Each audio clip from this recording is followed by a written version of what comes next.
wajaribu kukaa na kufanya tathmini kama mtu mzima. Juzi nimefuatilia clips ya mke wake, amechambua kidogo na akasema atafanya tathmini juu ya swala zima la ndoa yake. Lakini kwa ujumla yule dada mimi naamini ni mvumilivu sana.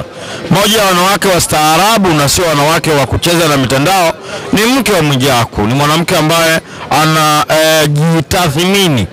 Lakini yanayofanywa na Mwijaku kama mume wake, kama mtoto wa Kiislamu, kwa ujumla anaidhalilisha ndoa yake na anamdhalilisha Mrs.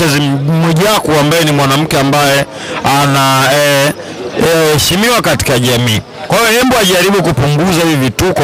Lakini pia Mwijaku ameshakuwa baadhi ya vitu vya kitoto. Aache kaka yetu huyu bwana, anafanya vitu vingine vya hovyo sana.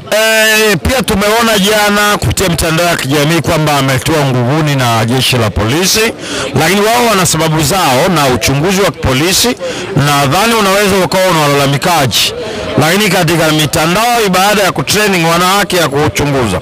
Kwa ushauri wangu kwa Mwijaku, kwa mke wa Mwijaku, ni kwamba kwenye hili wajaribu kwanza kuweka tofauti zao pembeni.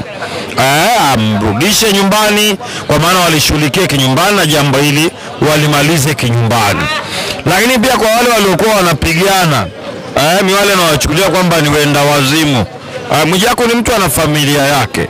Kwa namna moja ama nyingine, kwa Waislamu wanaruhusiwa kuwa na mke mmoja, wawili, watatu, mpaka wanne.